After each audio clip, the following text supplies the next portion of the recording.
bersama-sama agar nanti pembelajaran berjalan dengan lancar. Berdoa mulai.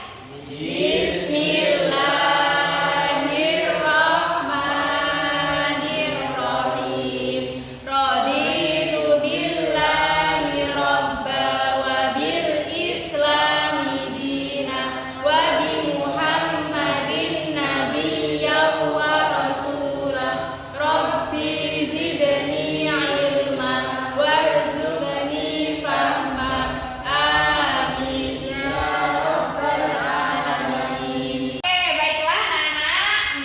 Karena hari ini belajarnya tentang bagaimana cara kita menerjemah ayat Al-Quran. Nah, kali ini guru akan mengajari kalian bagaimana cara menerjemah Al-Quran menggunakan metode apa?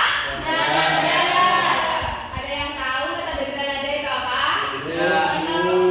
Belum tahu ya? Untuk menerjemahkan Al-Quran. Iya, itu masih benar. Itu metode Granada itu memang metode untuk menerjemahkan ayat Al-Quran.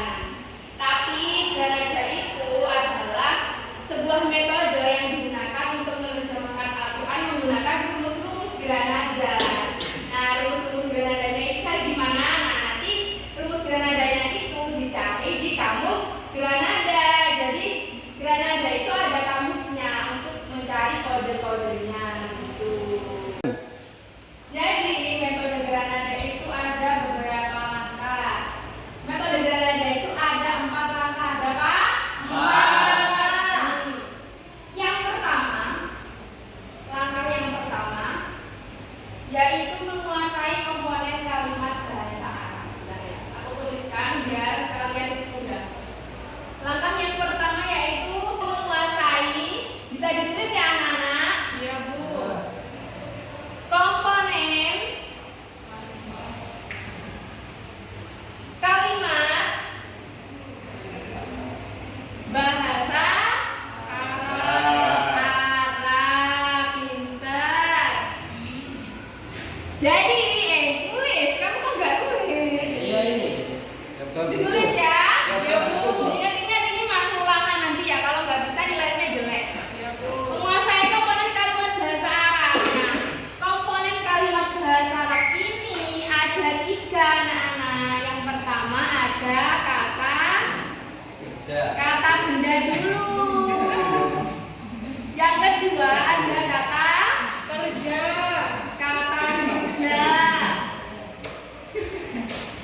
Terus Yang ketiga ada kata apa? sifat. Dahulu. Kata huruf. Pintar. Oke, lanjut ke langkah yang kedua. Langkah yang kedua apa Bu? Langkah yang kedua yaitu menguasai kata-kata tak berubah.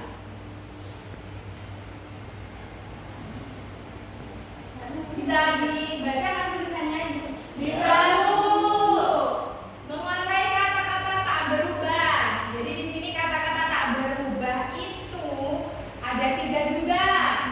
Yang pertama ada huruf bermakna.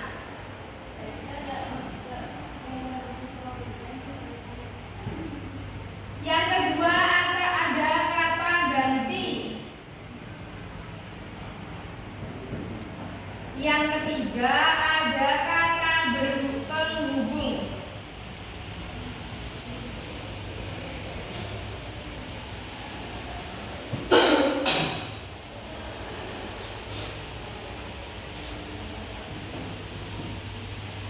Masuk ke langkah yang ketiga,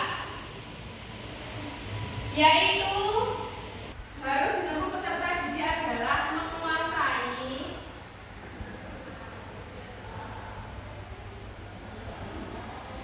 rumus-rumus Granada beserta aplikasinya. Tadi kan Ibu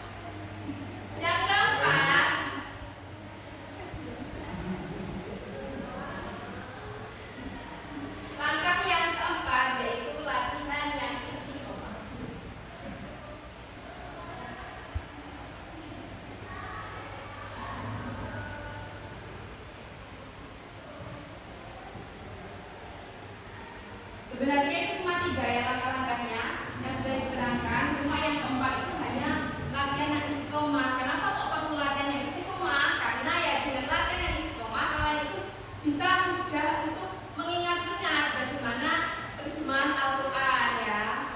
Oke, apakah dengan 4 langkah ini saja Ibu sudah menerangkan? Belum ya, ini belum cukup untuk materi hari ini. Ibu akan masih menjelaskan lebih lanjut, mengupas lebih dalam bagaimana langkah-langkah ini bisa kalian aplikasikan nantinya untuk menerjemahkan metode Granada ini pada ayat-ayat Al-Quran. Yang pertama kan tadi menguasai komponen kalimat bahasa Arab. Ya, komponen kalimat bahasa Arab ini ada 3. Ada 3 komponen di sini. Kata benda, kata kerja, dan kata huruf. Nah, kata benda ini dalam bahasa Arab itu disebut kalimat apa? Isim. Ya. Kata benda ini dalam bahasa Arab disebut kalimat isim.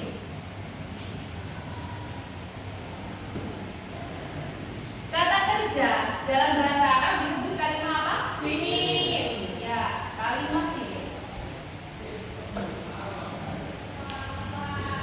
Sedangkan kata huruf dalam bahasa Arab disebut dengan kalimat apa? Kalimat huruf. Ya benar, kalimat huruf. Nah, pada langkah-langkah yang pertama ini, nanti kan kalian akan menerjemahkan suatu ayat. Dari suatu ayat tersebut nanti ditentukan dulu komponen-komponennya.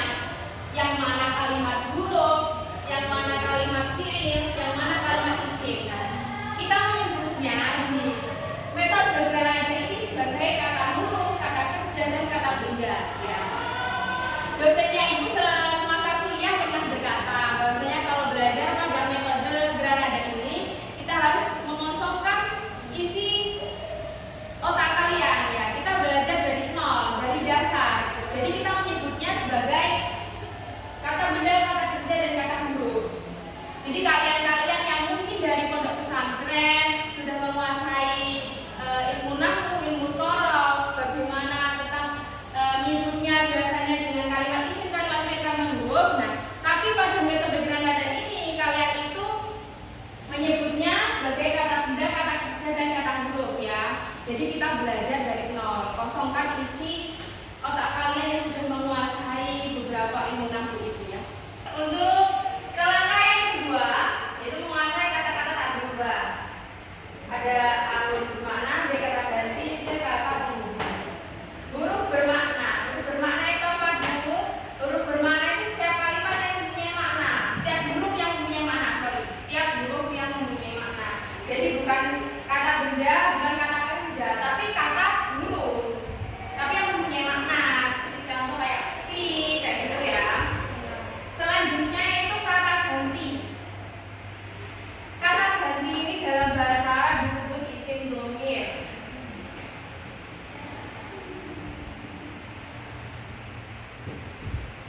Isim dhamir. Maksudnya apa Bu? Kayak gimana? Nah, isim dhamir itu seperti huwa, huma, hum, ya, huma, humna itu ya. Nanti kalian kalau bisa, kalau mau lebih dapat banyak pemahaman, kita searching di Google ya. Kata ganti itu isim dhamir itu kayak bahasa Indonesia itu kayak dia, mereka, seperti itu ya. Yang selanjutnya itu kata penghubung. Kata penghubung ini dalam bahasa Arab disebut sebagai isim mausul.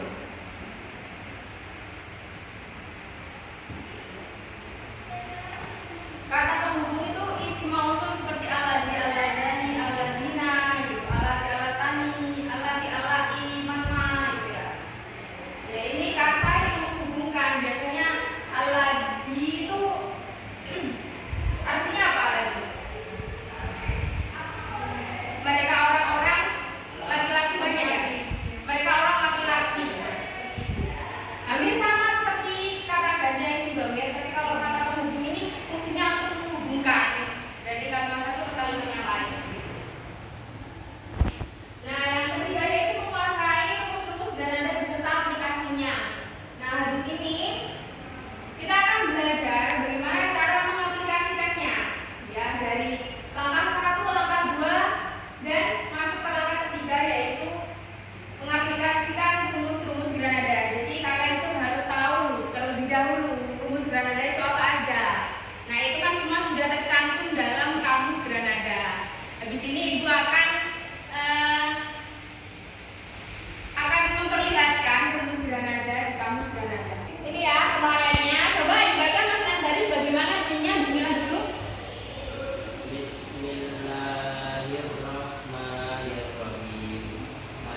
Ibu sediakan ayatnya. Apakah pantas zat yang menciptakan itu tidak mengetahui, sedangkan dia atau Allah maha halus lagi maha mengetahui?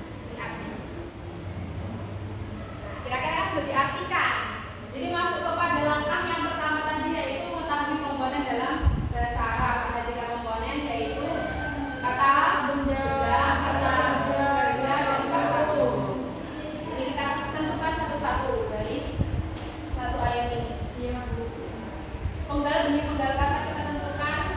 Ala, ini kata guru, kata guru. Kata Ali kan artinya apa, Pak? Yang alamu ini kata kerja. Kerja. Nah, artinya kan ini iman kata. Yang alamu ini kan artinya tadi mengetahui. Man ini artinya dia, Allah. Ini berarti kan kata huruf. Apa? Iya kan? Man itu kata huruf. Kholaqu, ini kata apa? Kata benda. Kholaqu ini kata benda. Ini tanda kalimat ini kata benda. Kholaqu ini kan artinya menciptakan. Walatiful khabir. Wa ini kata huruf. Wa itu artinya dia.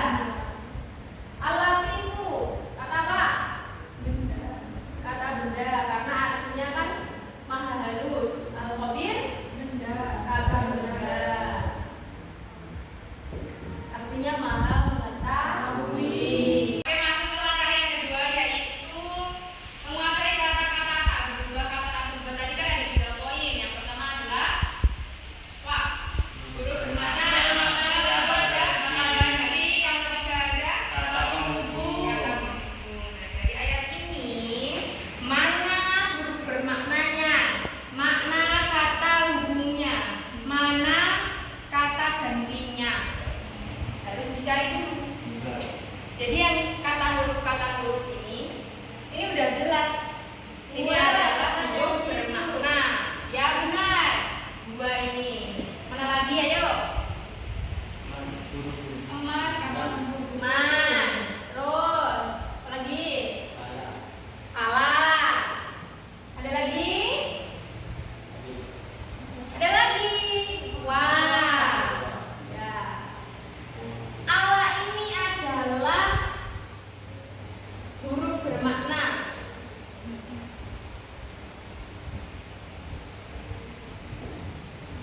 Kalau man ini apa? Sedangkan kata penghubung. Ya. Man ini kata penghubung. Wa ini apa? Huruf bermakna. Wa ini apa? Ganti. Kata ganti. Oke, setelah langkah pertama dan langkah kedua selesai, kita akan masuk ke langkah ketiga. Bagaimana caranya mencari rumus dan mengaplikasikannya dalam bentuk Granada. Jadi harusnya itu mencari di kamus Granada. Besok nanti akan ibu kirim kamusnya pada kalian. Kalian pelajari sendiri, kalian cari gimana rumusnya itu ya. Caranya mencarinya gimana? Nah, cara mencarinya itu kita cari yang merupakan kata-kata benda dan kata kerja saja. Jadi di sini kata kerjanya ada apa aja? Yang alamu. Terus kholaqa, latifun, al-latif. Dan al-khabiru. Al-khabiru ya. Dari kata-kata ini ada